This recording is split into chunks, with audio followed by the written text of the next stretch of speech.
welcome to Mail Story. If you enjoy stories, don't forget to like and subscribe so you won't miss the next ones.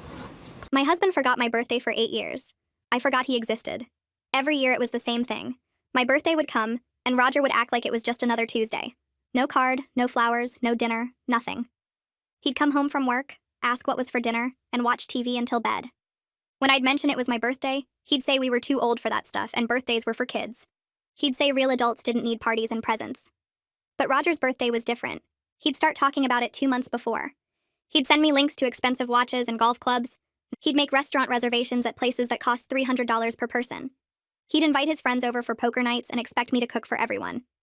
He'd sulk if his gifts weren't perfectly wrapped with ribbons and bows. For his 40th birthday, he wanted a surprise party. I spent 3 months planning it. Rented a private room at his favorite steakhouse, invited 50 people, hired a photographer, and ordered a custom cake shaped like his vintage car. He loved it and told everyone I was the perfect wife who knew exactly how to treat her man.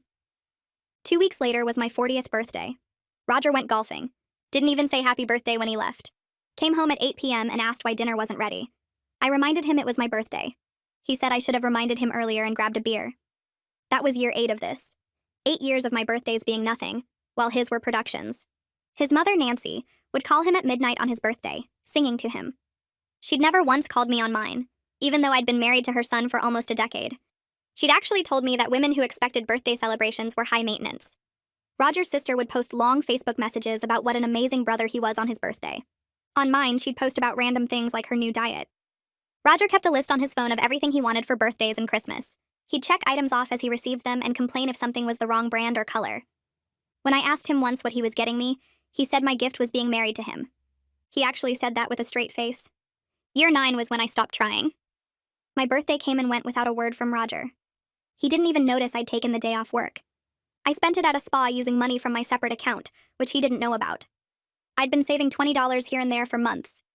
When I came home relaxed and happy, he complained that I looked different and asked if I'd changed my hair. I said no and made his dinner like always. But I also started planning.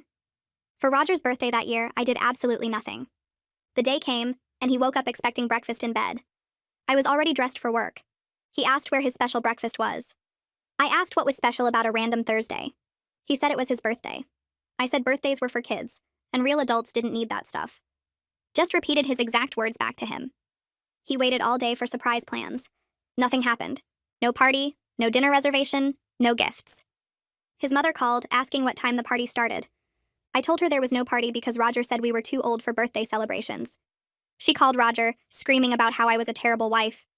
Roger came home furious, asking where his gifts were. I said gifts were childish, and he should be grateful for having a job and a house. He said I was being petty and vindictive. I said I was being exactly like him. He claimed he'd never forgotten my birthday. I pulled out my journal where I'd documented every single birthday for 9 years. What he did, what he said, how he made me feel. 9 years of being told I was too old for birthdays while he acted like a child about his. Roger said that was different because men's birthdays mattered more since they were providers. I laughed so hard I cried. I made the same salary as him. We split the bills equally. He wasn't providing anything special. His friends started calling, asking why I'd canceled his birthday plans. I told them Roger decided birthdays weren't important anymore. They thought he was having a midlife crisis. His sister posted asking if Roger was okay since there were no birthday photos. His coworkers wondered why he didn't bring in the usual birthday cake I'd always sent to his office. Roger tried to throw his own birthday party the next week. He sent out a Facebook event invite at 10 p.m. 20 people marked themselves as coming. By 7 the next evening, our living room had balloons Roger bought himself and a store cake still in the plastic container. Michael showed up at 7:30 with a six-pack, looking around at the empty house. Roger kept checking his phone, refreshing the event page. Nobody else came. Michael asked what happened to everyone. Roger said they must be running late. We sat in the living room for an hour. Michael made small talk about work and the weather. Roger opened beer after beer, getting quieter with each one. Michael finally asked why I canceled the original plans. I said Roger decided birthdays weren't important. Michael looked between us, clearly trying to figure out what he'd walked into. Roger said it was complicated. Michael asked if we were having problems. Roger said everything was fine and drank more beer. Michael left around 9:30, saying he had an early morning. Roger sat on the couch surrounded by unopened decorations and that sad grocery store cake. He didn't say anything to me. Just kept drinking and staring at his phone like his friends might suddenly appear. I went to bed and left him there. The next morning, Roger came into the kitchen while I was making coffee. He said he might have overreacted about his birthday.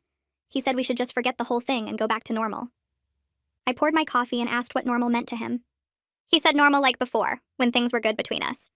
I told him normal meant 9 years of him ignoring my birthday while I planned elaborate parties for his. I said I wasn't interested in that arrangement anymore. Roger said I was making this into a bigger deal than it needed to be. He said we could both just move forward and put it behind us. I asked if he actually thought 9 years of treating me like I didn't matter was something we could just move past without addressing it. He got that frustrated look he always gets when I don't immediately agree with him. Roger said I was being dramatic about a few missed birthdays. He said he probably said happy birthday most years, and I was exaggerating everything. He claimed his memory wasn't perfect, but he definitely acknowledged my birthday sometimes. I set down my coffee and went to the bedroom. I pulled my journal from the drawer where I'd kept it hidden for years. Roger followed me, asking what I was doing. I opened to the first entry about my birthday and started reading the date out loud. Roger's face changed as I read his exact words from that day. I flipped to the next birthday entry and read that too. Then the next one. 9 years of detailed entries with dates and direct quotes of everything he said and did. Roger stood there watching his own behavior documented in my handwriting. His face went from defensive to pale. He reached for the journal and I handed it to him. He sat on the bed and read through the entries without saying anything. The silence stretched out for 10 minutes while he turned pages. Then he looked up and said, I kept this journal specifically to use against him someday. He said I'd been planning this confrontation all along, collecting evidence like I was building a case. I sat down next to him and explained I started writing things down because I felt crazy. I told him I thought maybe I was being too sensitive about something that shouldn't matter. I said every year after my birthday passed with nothing, I'd question whether I was remembering it right or expecting too much. The journal helped me know I wasn't making it up. Roger stared at the pages and said it felt like a trap. I asked how documenting the truth was a trap. He didn't answer. Roger closed the journal and handed it back to me. He said if birthdays were so important to me, I should have communicated that clearly instead of keeping score in a secret journal. I reminded him about the multiple times I mentioned feeling hurt when he forgot. He said he didn't remember those conversations. I opened the journal again and showed him entries where I'd written about telling him how I felt. He'd responded every time by saying adults don't need birthday celebrations. Roger said that was just his opinion, and I should have pushed back harder if I really cared. I asked how much harder I was supposed to push when he dismissed my feelings every single time. He said he didn't know I was that upset. I pointed at 9 years of documentation proving otherwise. He got up and left the room. We barely spoke for 3 days after that. Roger moved his stuff into the guest room without asking or explaining. He left for work before I woke up each morning. He came home late and went straight to the guest room. I'd hear him in there watching TV until past midnight. On the third day, I got a text from someone at Roger's office asking if everything was okay. Apparently, Roger seemed distracted and off his game. His coworker wanted to know if something was going on at home. I didn't respond. Roger's problems at work weren't my responsibility anymore. On the fourth morning, my phone rang while I was getting ready for work. The caller ID showed Roger's mom. I almost didn't answer but knew she'd just keep calling. I picked up and before I could say hello, she demanded to know why I was punishing her son over something petty and childish. She said Roger was miserable and it was my fault. I asked if Roger told her what actually happened. She said he told her I was upset about birthdays and making his life difficult. She launched into a lecture about how marriage requires sacrifice and compromise. She said relationships take work, and I needed to be more understanding. I listened to her talk about sacrifice while thinking about 9 years of me sacrificing everything. She said compromise meant meeting in the middle. I wondered where the middle was between everything and nothing. I interrupted her and said Roger learned his entitled behavior from somewhere. I told her maybe she should examine her own role in teaching him that his needs matter more than everyone else's. I said she'd enabled him his entire life by treating his birthdays like national holidays, while telling me women who want birthday celebrations are high maintenance. She made it sound like I'd slapped her. Then she said Roger deserves better than a vindictive wife who holds grudges. She hung up before I could respond. I finished getting ready for work, and wasn't even surprised when my phone buzzed with a text notification. The text was from Roger's sister. It was 3 paragraphs long about family loyalty, and how I was tearing the family apart over nothing. She used multiple crying emojis. She said Roger was her brother and she'd always support him no matter what. She said I was being cruel and unreasonable. She said family means sticking together through disagreements. I read the whole thing and didn't reply. 20 minutes later, she sent another text asking if I got her message. I still didn't respond. An hour after that, she posted a vague Facebook status about fake family members who abandon you over minor disagreements. The post got 15 likes from Roger's relatives. I turned off my phone and went to work. Roger came home that evening carrying flowers from the grocery store. He set them on the kitchen counter and said he'd been thinking about everything. He said he wanted to work on our marriage. He suggested we see a counselor together to help us through this rough patch. I looked at the flowers still in their plastic sleeve and felt something like hope for the first time in days. Then Roger added that the counselor could help me understand why I was overreacting. The hope disappeared as fast as it came. I asked if he seriously thought a counselor would tell me I was wrong for wanting basic consideration. He said a professional could give us both perspective. I realized he expected the counselor to fix me, not help us both change. The flowers stayed on the counter. I didn't put them in water. I told Roger we could do counseling, but only if we picked someone together. He looked at me like I'd just accused him of something terrible and said he wouldn't try to stack the deck in his favor. I pointed out that he'd just suggested the counselor would help me understand why I was overreacting, which sounded exactly like stacking the deck. He opened his mouth to argue, but nothing came out. He walked away, and I heard the guest room door close again. At work the next day, Nadine from accounting stopped by my desk during lunch. She asked if I was doing okay because I seemed different lately. I'd worked with Nadine for 6 years, but we mostly just made small talk about weekend plans and complained about the coffee machine. I hesitated, but something about her genuine concern made me give her the short version of the birthday situation. She stared at me with her mouth slightly open and didn't say anything for a solid 10 seconds. Then she told me her husband would be sleeping in a hotel if he pulled that crap. She said it loud enough that 2 people at nearby desks looked over. I felt my face get hot, but also something like relief that someone else thought Roger's behavior was actually wrong. Nadine pulled up a chair and told me about the early years of her marriage. She said her husband used to leave his dirty dishes by the sink instead of putting them in the dishwasher. She'd asked him nicely to put them away, and he'd say he would, but then wouldn't do it. This went on for months until she stopped doing his laundry. He asked where his clean clothes were, and she told him she only washed dishes that made it into the dishwasher, so she only washed clothes that made it into the hamper. His stuff had been on the floor. He tried to argue that she was being petty, and she told him she refused to accept treatment she wouldn't give him. She said she'd never leave his dishes by the sink expecting him to deal with them, so why should she accept him doing it to her? He started putting his dishes in the dishwasher that same day. Nadine looked at me and said, "Marriage only works when both people give the same effort." She said I'd been accepting less than I gave for 9 years, and that wasn't a marriage. It was me being Roger's personal assistant. Her words hit me like cold water. I'd been telling myself maybe I was too sensitive about birthdays. Maybe Roger just showed love differently. Maybe I needed to communicate better. But Nadine was right. I'd been gaslighting myself for years, making excuses for Roger's behavior instead of seeing it for what it was. He treated his birthday like a national holiday, and mine like any random Tuesday, because he genuinely believed his mattered more than mine. And I'd let him believe that by going along with it year after year. 2 days later, Roger told me he'd found a marriage counselor and booked us an appointment for Thursday at 6. I asked when he was planning to check if that time worked for me. He said someone had to take initiative since I was dragging my feet about finding someone. I felt that familiar anger rising in my chest. I told him he'd just made a unilateral decision about our joint counseling, which was exactly the kind of thing we needed counseling about. He rolled his eyes and said I was being difficult on purpose. I wrote down the appointment time and didn't say anything else. Thursday came and we drove to the counselor's office in silence. Roger kept adjusting his shirt collar and checking his phone. The counselor's name was Marlena, and her office was in a small building downtown with plants in every corner. She was maybe 50 with gray streaks in her dark hair, and she smiled at both of us like we were interesting instead of broken. She asked us to tell her why we were there. Roger started talking before I could open my mouth. He said we'd been having some disagreements lately and he wanted to work on our communication. Marlena nodded and asked him to be more specific. He said I'd been upset about some birthday stuff and he wanted to understand my perspective better. Marlena turned to me and asked if I agreed with Roger's description. I said that was one way to describe 9 years of him ignoring my birthday, while expecting elaborate celebrations for his. Roger shifted in his seat and said I was exaggerating. Marlena held up her hand and asked Roger to let me finish speaking. I kept talking, and Roger interrupted twice more in the next 10 minutes. Each time Marlena stopped him and asked him to wait until I was done. I could see his jaw getting tighter each time she did it. Marlena asked Roger to describe a recent conflict between us. He said I'd suddenly become unreasonable after years of peaceful marriage. He said we'd always had a good relationship until I decided to cancel his birthday plans without warning.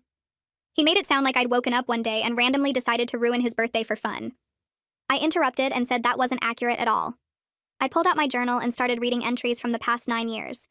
Roger's 40th birthday when he went golfing and came home asking why dinner wasn't ready. My 38th birthday when he told me my gift was married to him. My 36th birthday when he said birthdays were for kids. Marlena listened to every word and took notes. When I finished reading, she asked if she could see the journal at our next session. Roger looked like he'd been slapped. The drive home was awful. Roger gripped the steering wheel so hard his knuckles went white. He said I'd made him look bad by bringing the journal and ambushing him with details. I told him those details were our actual history, and if the truth made him look bad, Maybe he should examine his behavior instead of blaming me for documenting it. He said I was twisting everything to make him seem like a villain. I asked him which part I'd twisted. He didn't answer. The next morning, Roger accused me of turning the counselor against him. He said Marlena was clearly biased toward women and only listened to my side. I reminded him that he'd picked Marlena without consulting me. I said he couldn't claim bias just because she wasn't automatically agreeing with him. He said that wasn't the point, and I was missing what he was trying to say. I asked what he was trying to say. He went to work without answering. The next few days felt like living with a stranger who kept changing personalities. Roger would give me the silent treatment for hours, walking past me without making eye contact. Then he'd suddenly try to be overly nice in ways that felt fake and calculated. He brought home takeout from my favorite Thai restaurant on Tuesday and set it on the counter with this expectant look on his face. I thanked him for the food and started eating. He kept watching me like he was waiting for something. Finally, he asked if I liked it. I said yes, it was good. He looked confused and a little hurt that I wasn't treating his gesture like he'd just solved world hunger. I realized he thought bringing home one bag of takeout would fix 9 years of dismissing my feelings. My phone rang Friday evening while I was folding laundry. The caller ID showed my sister Sloane. I almost didn't answer because I wasn't ready to explain everything yet, but I knew she'd just keep calling. I picked up and she immediately asked what was going on with Roger. She said she'd seen Phoebe's vague Facebook posts about family loyalty and heard through the family grapevine that Roger and I were having problems. I sat down on the bed and told her everything. The 9 years of ignored birthdays, the journal, the canceled party, the counseling sessions, all of it. When I finished, Sloane was quiet for a moment. Then she said she'd been waiting years for me to stand up to him. I hadn't expected Sloane to say that. She told me she'd watched Roger treat me like I didn't matter for years, and felt guilty for staying quiet.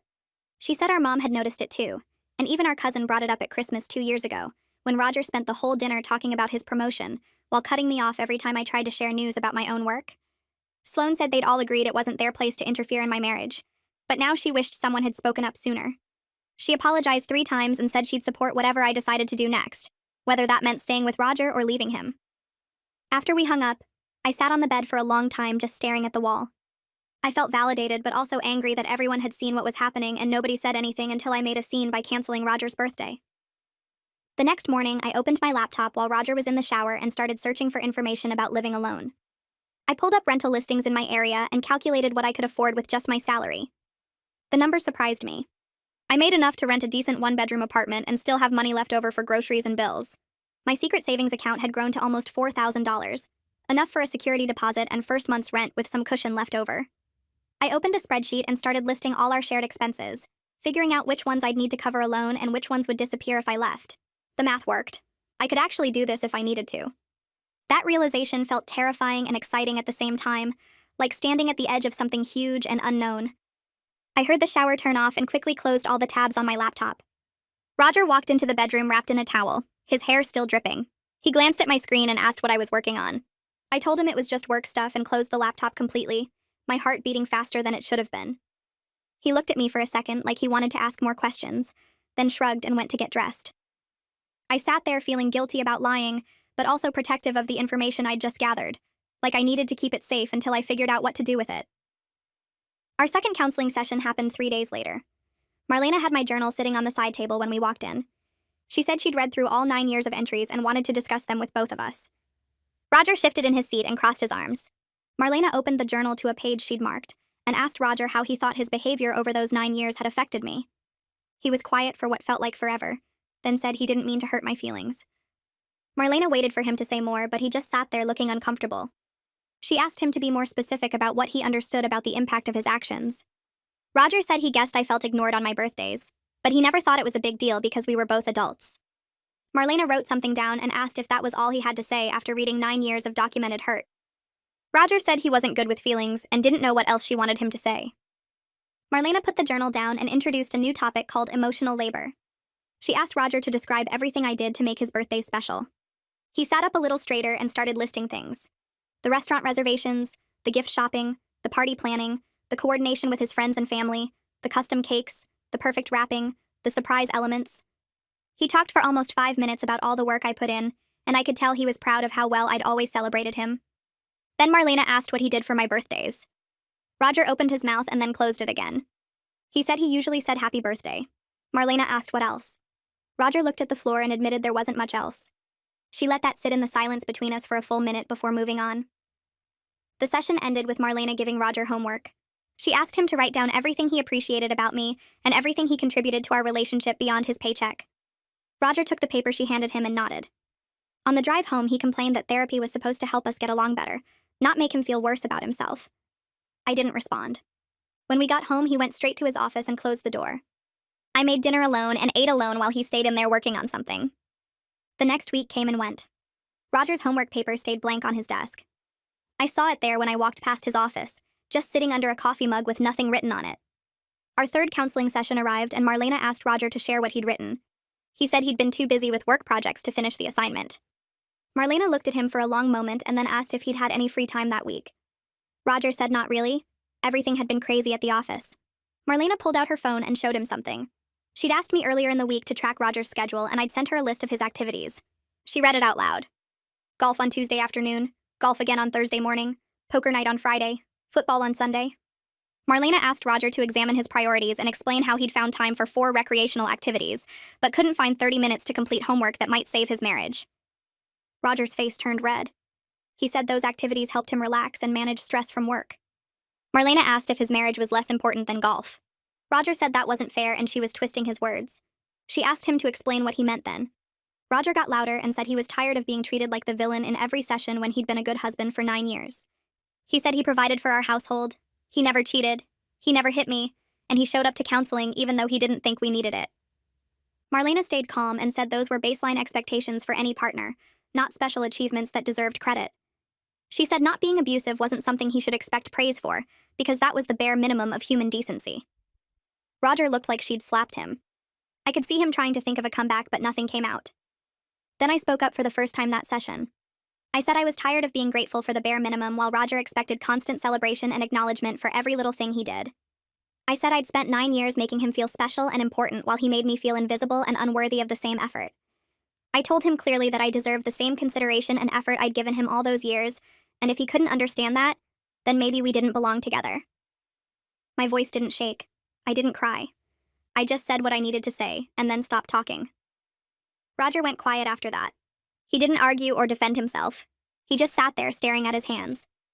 The session ended, and we drove home in complete silence. When we got to the house, Roger went straight to the garage instead of coming inside. About 20 minutes later, I heard another car pull up and saw Michael getting out. He walked into the garage and the door closed behind him. I could hear their voices through the wall but couldn't make out the words. They stayed out there for over 2 hours. I wondered what version of our story Roger was telling his friend, whether he was painting himself as the victim or actually being honest about his behavior. I made dinner and ate alone again, then went upstairs to read.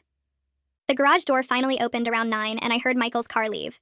Roger came inside and went straight to bed without saying anything to me. He looked shaken up in a way I hadn't seen before, like something Michael said had gotten through to him in a way Marlena and I couldn't. I heard the front door close and footsteps coming back toward the house. Michael appeared in the kitchen doorway where I was sitting with my book. He looked uncomfortable but determined, like he'd made up his mind about something difficult. He asked if we could talk for a minute before he left. I nodded and put my book down, expecting him to make excuses for Roger or try to smooth things over like friends usually do. Instead, he sat down across from me and said Roger had told him everything, including about the journal entries I'd kept for 9 years. He said he had no idea Roger had been ignoring my birthdays while expecting me to make his into major events. Michael's voice was steady and serious when he told me he'd called Roger a selfish jerk who needed to grow up. I just stared at him, completely caught off guard by his honesty. I'd assumed he would automatically take Roger's side because that's what friends do, especially guy friends who stick together no matter what. Michael must have seen my surprise because he kept talking. He explained that his own wife had set him straight years ago about similar behavior, back when he thought providing money meant he didn't need to put in emotional effort.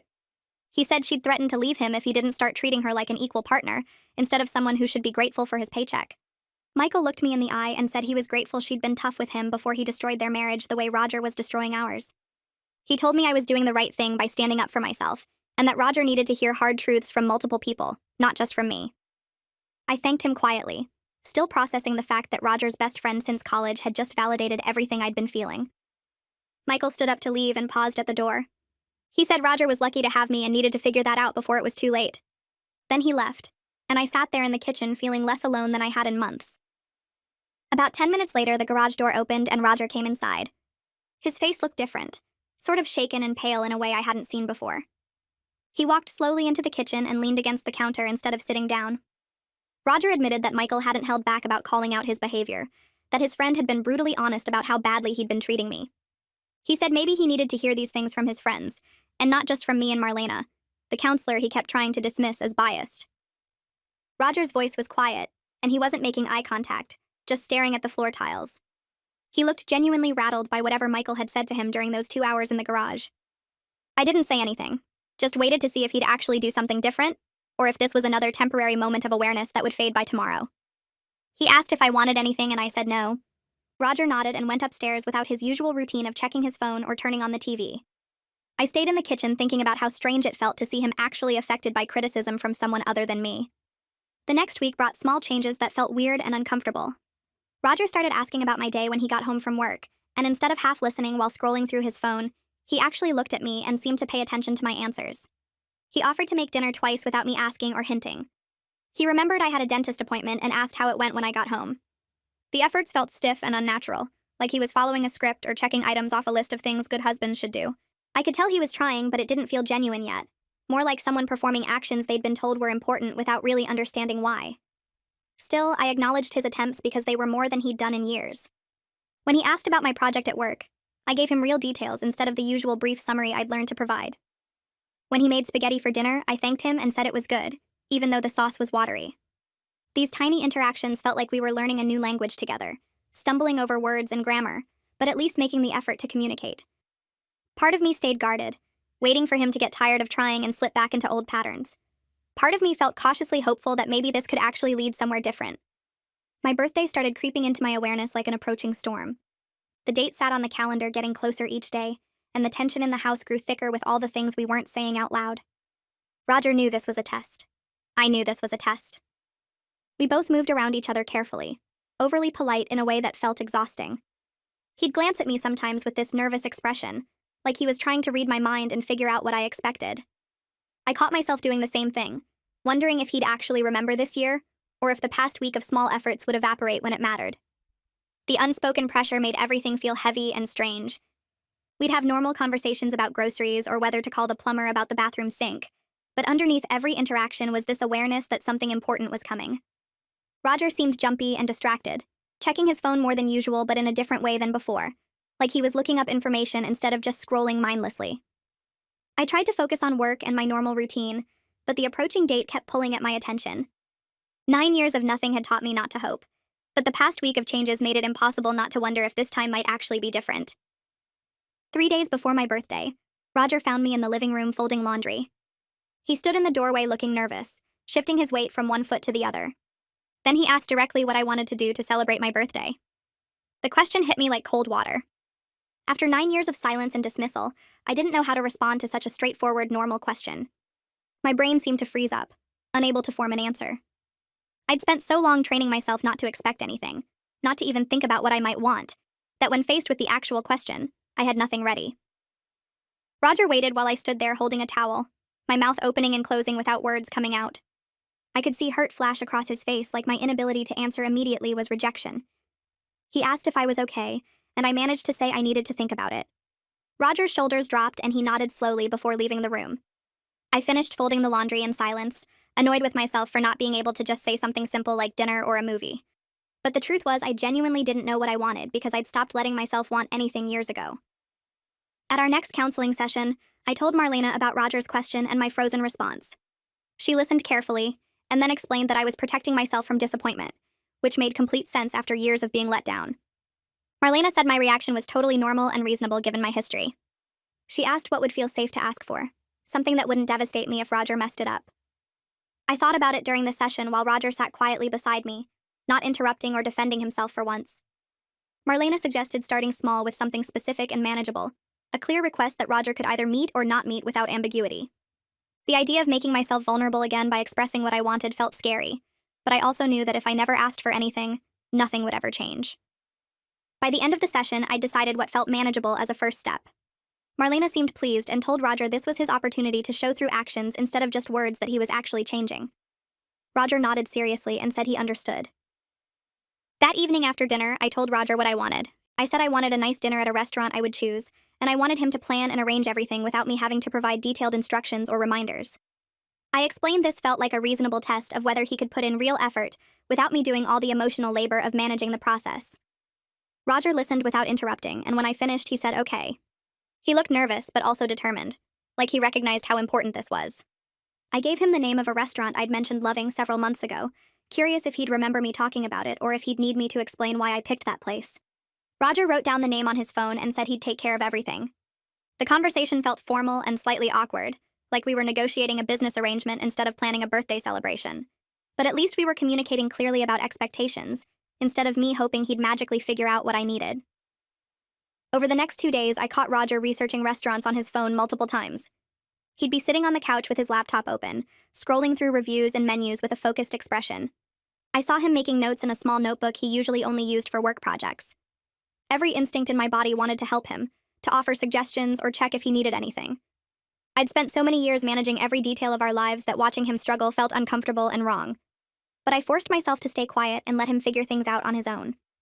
This was the whole point of the test, to see if he could actually handle planning something without me doing half the work. When he asked me once if I had any food allergies he'd forgotten about, I just reminded him I'm allergic to shellfish like I've been our entire marriage. He nodded and wrote that down too. Watching him put in visible effort created this weird mix of feelings in my chest, something between hope and fear that I couldn't quite name. My birthday morning arrived and I woke up to the smell of coffee. Roger was standing beside the bed holding a mug and a card in his hands. He looked nervous and almost shy, completely different from his usual morning gruffness. I sat up and he handed me the coffee first, made exactly how I like it with cream and 1 sugar. Then he gave me the card, which had flowers on the front and looked like he'd spent actual time picking it out instead of grabbing the first one he saw. I opened it and the printed message inside was generic birthday wishes, but below that, Roger had written several lines in his own handwriting. The note acknowledged the 9 years he'd missed and ignored, admitting he'd been selfish and wrong. He wrote that he was sorry and wanted to do better, that he was starting to understand how much he'd taken me for granted. The handwriting was messy and some words were crossed out where he'd changed his mind about what to say. Reading his words made my throat tight and my eyes burn with tears I wasn't ready to let fall. I looked up at Roger and he was watching my face anxiously, waiting for my reaction. I told him thank you, my voice coming out rougher than I intended. He smiled slightly and said the reservation was at 7, and that I should wear whatever I wanted because tonight was completely about me. I spent the rest of the morning in a strange state between hope and fear. Roger left for work early, kissing my forehead before he went, which felt like something from years ago before everything became routine and resentment. I got ready slowly, trying on 3 different outfits before settling on a simple dress I'd bought months ago but never worn.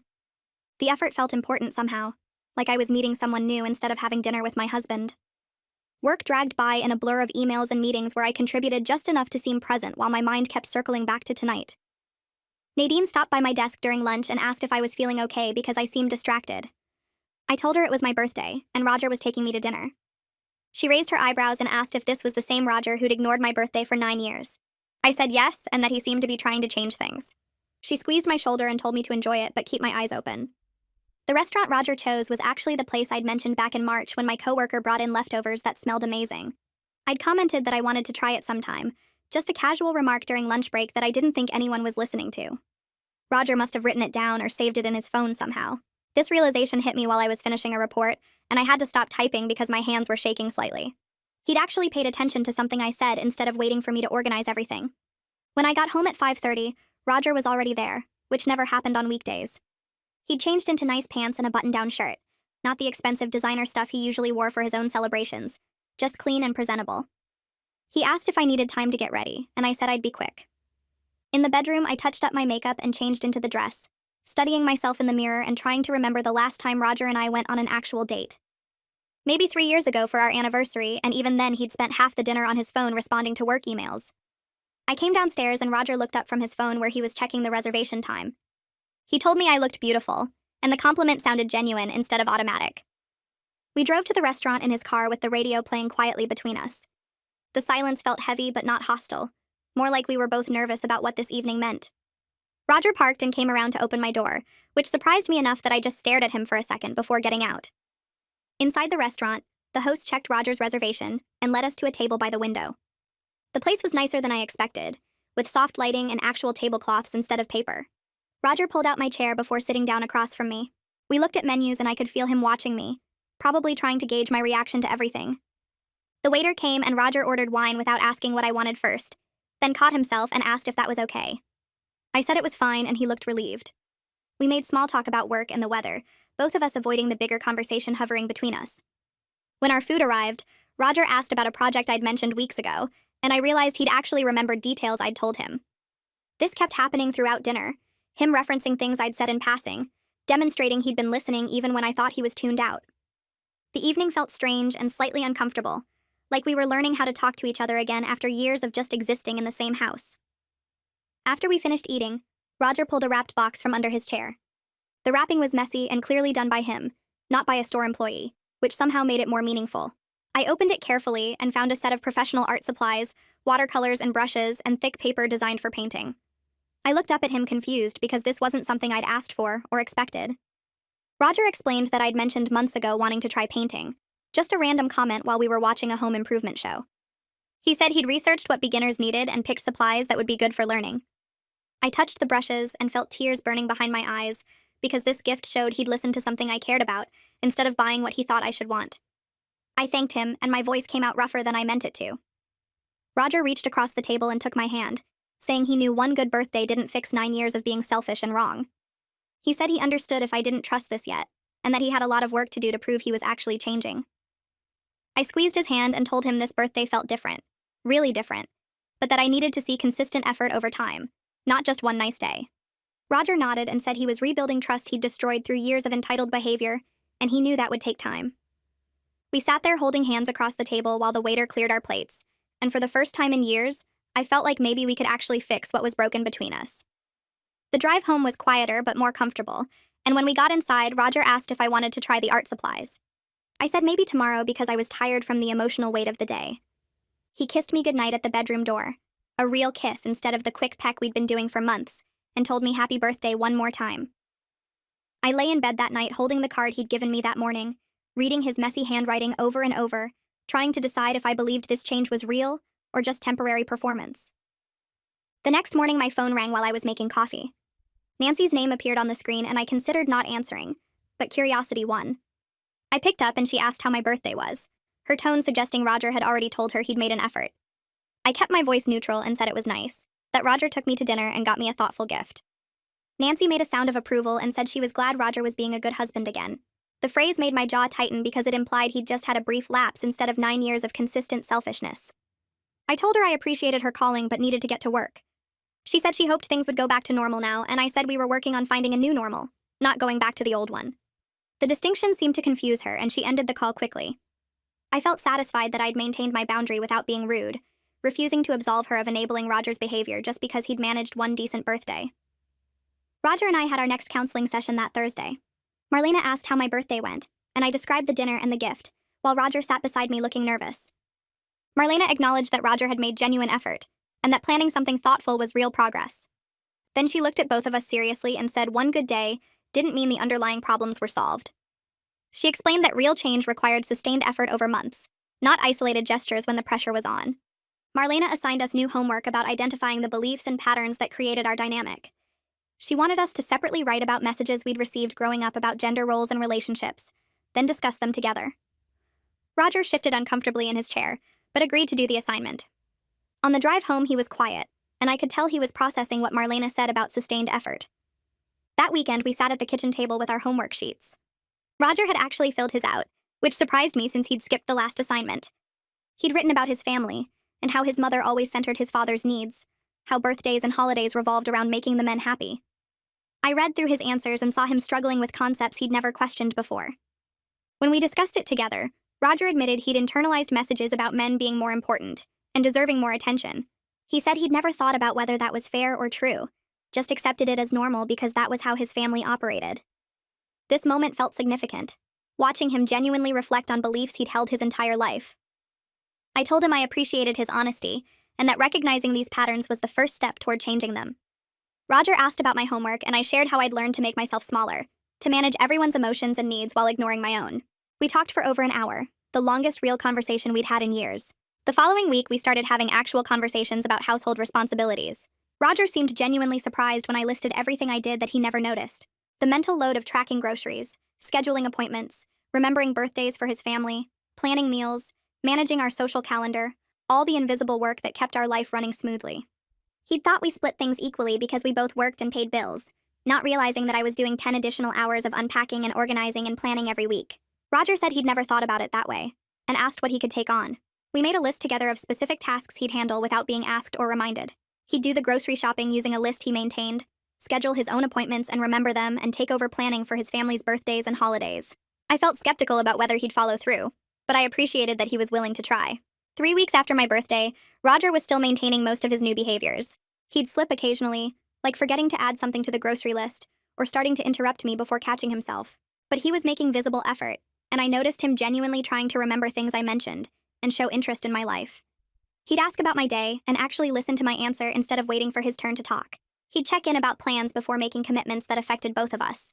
Small changes that added up to feeling like he saw me as a person instead of a supporting character in his life.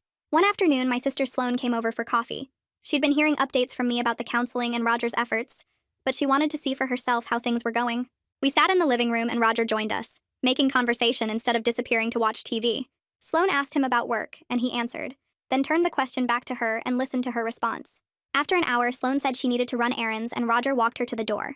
When he went upstairs to change for the gym, Sloane pulled me aside in the kitchen. She told me quietly that she could see real change in how Roger treated me, that he was engaging instead of dismissing.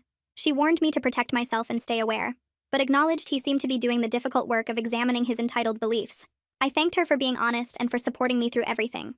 After she left, I sat on the couch and thought about how far we'd come in just a few weeks, and how much further we still needed to go before I could fully trust that this change was permanent. Roger's birthday started showing up on the calendar, and I watched him get quieter each day it got closer. He'd look at the date and then look at me, like he was waiting for something to happen. I caught him checking his phone more often, scrolling through old photos from his big parties. He didn't say anything about what he wanted or drop hints about gifts. He just seemed worried about what I'd do. I'd already decided weeks before that I'd plan something nice but normal. Not the huge production with 50 people and custom cakes. Just a good dinner at a restaurant he liked and a gift that showed I'd been paying attention. When the day came, I made reservations at the Italian place near our house. Roger seemed surprised when I told him to be ready by 6. He asked if other people were coming, and I said no, just us. He nodded and said that sounded good, and I could see him relax a little. At dinner, Roger ordered his usual pasta, and we talked about work and the house. Normal stuff. When the server brought out a small cake with a candle, Roger smiled and thanked me. After he blew it out, he reached across the table and took my hand. He said he appreciated me celebrating with him, and that he knew his old expectations were crazy and unfair.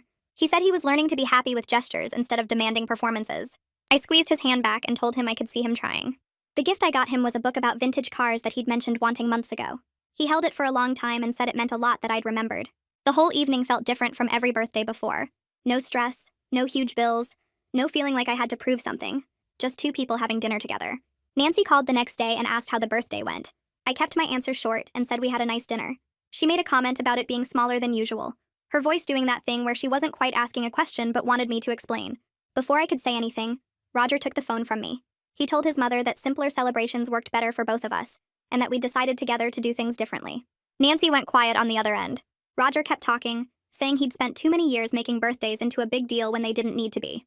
He said he was happy with how things went and hoped she could understand. After he hung up, I stared at him. He'd just set a boundary with his mother about our marriage. He'd defended our choice to her face instead of letting her make me feel bad about it. Roger shrugged and said he'd been thinking about what the counselor said about family patterns. He said his mom had always made him feel like his birthday was the most important day of the year, and he'd carried that into our marriage without questioning it. Now he was questioning it. Phoebe posted about Roger's birthday on social media, but it was just a normal message wishing him a good year. No long paragraph about how amazing he was, or childhood photos, or inside jokes. Just a regular birthday post like people write for friends. I scrolled through it twice, surprised by how different it looked from her usual style. When I asked Roger about it later that night, he admitted he'd talked to his sister a few weeks before. He'd told her that the way she treated me versus how she treated him wasn't fair, and he'd asked her to show both of us the same respect. Phoebe had apparently gotten defensive at first, saying she didn't realize she was doing anything wrong. Roger said he'd given her specific examples of times she'd ignored my birthday while making a huge deal about his. She'd apologized and said she'd try to do better. I asked Roger what made him have that conversation, and he said he'd been noticing patterns he'd never seen before. All the little ways his family had always centered him and treated me like I was just there to support him. He said once he started seeing it, he couldn't unsee it. Our next counseling session with Marlena felt different too. She asked us both how we'd been doing with the communication exercises she'd assigned, and Roger had actually done them this time. He'd written down specific things he appreciated about me and ways he wanted to contribute more to our relationship. Marlena read through his notes and nodded. She said she could see real progress in how we talked to each other, and how Roger was taking responsibility for his part in our problems. She suggested we start spacing out our sessions since we were developing healthier patterns. We could move to every other week instead of every week, and then to once a month if things kept improving. Marlena made it clear that the hard part would be keeping up these changes long term, not just until therapy ended.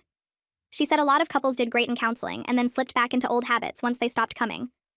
Roger said he didn't want that to happen, and I agreed. We scheduled our next appointment for 2 weeks out instead of one. On the drive home, Roger brought up birthday traditions. He said he'd been thinking about how we could do birthdays going forward in a way that felt good for both of us. Not his old pattern of expensive demands and huge parties, but also not nothing. We sat in the driveway after he parked and talked through ideas. Roger suggested we could each pick one thing we really wanted to do, something that felt special, but didn't require months of planning or tons of money. Quality time together instead of performances for other people. I said I liked that idea, and we started making a list on his phone. Day trips to places we'd never been, trying new restaurants, taking a class together, things that were about spending time with each other instead of showing off or keeping up appearances. Roger saved the list and said we'd use it for both our birthdays from now on. Equal effort, equal thought, equal celebration. A few days later, I was paying bills at the kitchen table when Roger walked in to get coffee. He glanced at the papers spread out and froze.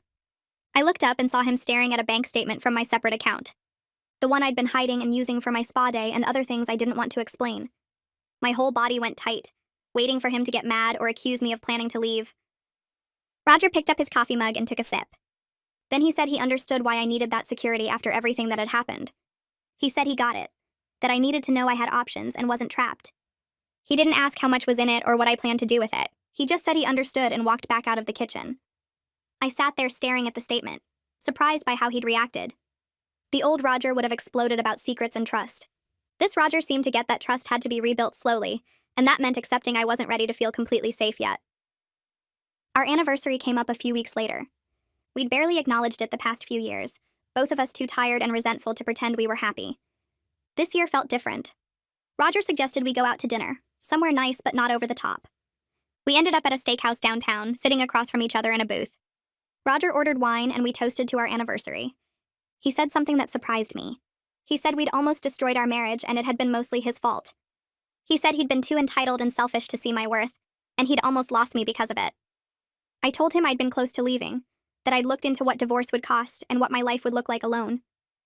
Roger said he was glad I'd stayed long enough to give him a chance to change.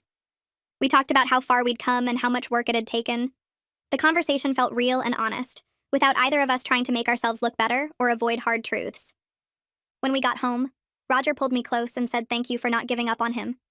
I said thank you for finally showing up. 6 months had passed since the birthday that changed everything. Half a year of Roger doing the work, of me slowly learning to trust again, of both of us figuring out how to be actual partners. Our relationship felt completely different now. More balanced, more equal, more like we were on the same team. Roger kept up his efforts without me having to remind him or manage him. He did the grocery shopping every week, remembered his own family's birthdays, and asked me about my day like he actually cared about the answer. I'd stopped keeping score in my head, stopped building up resentment about invisible labor. When something bothered me, I said it out loud instead of writing it in my journal. We still had bad days where old patterns tried to creep back in, but we caught them faster now. Roger would start to interrupt me and then stop himself. I'd start to take over a task he'd agreed to handle and then step back. We were both learning new ways of being together, and it felt like we were building something better than what we'd had before. Nadine pulled me aside at work one afternoon and said I seemed different lately. Happier, more confident, not carrying around that heavy weight I used to have. I told her things were genuinely better at home, that Roger had done serious work on himself and our marriage. She asked if I trusted it would last, and I said I was hopeful but still careful. I told her about keeping my separate account and how Roger had seen the statement and just were accepted it. Nadine nodded and said that was a good sign, that real change meant respecting my need for security. She said she was proud of me for standing up for myself and not accepting less than I deserved. I thanked her for being someone I could talk to about everything, for validating my feelings when I'd thought I was crazy for being upset. She hugged me and said that's what friends were for. Walking back to my desk, I thought about how much had shifted in half a year. How I'd gone from invisible and taken for granted to actually seen and valued. How Roger had gone from entitled and oblivious to aware and trying. How we'd both learned that real love required equal effort, mutual respect, and the willingness to change when you'd been wrong. A month later, Roger came home from work on a Wednesday and told me to pack a bag for the weekend. I looked up from my laptop, confused, because there was nothing on the calendar, and neither of us had birthdays or anniversaries coming up. He said he'd booked a cabin 2 hours north and wanted to spend some quiet time together, just the two of us. I asked what the occasion was, and he said there wasn't one, that he just wanted to be with me away from regular life and responsibilities. The gesture caught me off guard in the best way because it felt completely natural, not like he was checking a box or trying to prove something. We left Friday afternoon and spent the weekend hiking, cooking simple meals, and talking about things we never seemed to make time for at home. Roger asked about my childhood, and listened to stories I'd told before without interrupting or changing the subject to himself. We played cards and watched old movies and didn't check our phones except to take a few pictures. On Sunday morning, Roger made coffee and brought it to me on the porch, sitting down beside me without saying anything for a while. He eventually said he was grateful I'd given him the chance to become someone worth being married to, and I told him I was grateful he'd done the work, instead of just pretending to change. The weekend felt like proof that our relationship had shifted into something more balanced, where both of us considered the other person's happiness without keeping score or expecting constant recognition. 2 weeks after we got back, Roger suggested dinner at a new Italian place downtown. We were halfway through our meal when I spotted Michael and his wife walking in. Roger waved them over and invited them to join us, pulling up 2 extra chairs before I could say whether I was comfortable with it. Michael's wife, Sarah, sat next to me and we started talking about work while the guys caught up. After our entrees arrived, Sarah excused herself to the bathroom and gestured for me to come with her. Once we were alone, she said Michael had told her everything about the birthday situation and the journal and how close Roger and I had come to ending our marriage. She said she was proud of me for standing up for myself instead of just accepting being treated like I didn't matter. Sarah told me Michael had come home from that garage conversation with Roger and admitted he'd been guilty of similar behavior early in their marriage, taking her for granted while expecting her to celebrate him. She said my refusal to keep enabling Roger had actually helped their relationship too, because it made Michael examine his own patterns. I thanked her and said I'd been terrified of losing my marriage, but more terrified of spending the rest of my life invisible and resentful. Sarah squeezed my hand and said giving Roger the chance to grow after making him face consequences was the right choice, and she could see how much work he'd put into changing. That night after dinner, I went home and pulled out my journal from the drawer where I'd kept it for years. I flipped through pages of documentation, all those careful records of forgotten birthdays and dismissive comments and one-sided effort. Reading through it now felt different because those patterns didn't exist anymore. Roger had been consistent for months, showing up and putting in effort and treating me like an equal partner. I realized I didn't need to keep documenting bad behavior because there wasn't any bad behavior to document. The journal had served its purpose as proof when Roger tried to gaslight me into thinking I was exaggerating, but now it was just a reminder of where we used to be. I didn't throw it away because that history mattered and I never wanted to forget how close we came to destroying everything. Instead, I put it on the shelf as a marker of the past, not a record of ongoing problems. Roger noticed it sitting there a few days later and asked if I was keeping it as insurance in case he went back to his old ways. I said no, that I was keeping it as a reminder for both of us about what happens when one person stops trying and the other person finally stops accepting it. Months passed and our new patterns became just patterns, not new anymore, but normal. I stopped bracing for disappointment every time Roger said he'd handle something because he actually followed through without me having to remind him or take over. We split household tasks without negotiating or keeping score, both of us just doing what needed doing. Roger asked about my day and actually listened to my answers, asking follow-up questions instead of waiting for his turn to talk about himself. When problems came up, we talked about them right away, instead of me writing them down in silence while resentment built. I felt genuinely happy in my marriage for the first time in years, not just content or resigned, but actually happy to come home and spend time with my husband. I'd taught Roger how to be a real partner by refusing to accept anything less than I deserved, and he'd learned that real love required equal effort from both people. We both understood now that mutual respect wasn't something you demanded or withheld as punishment, but something you built through consistent actions and willingness to change when you were wrong. Our marriage wasn't perfect because no marriage is, but it was finally equal, and that made all the difference.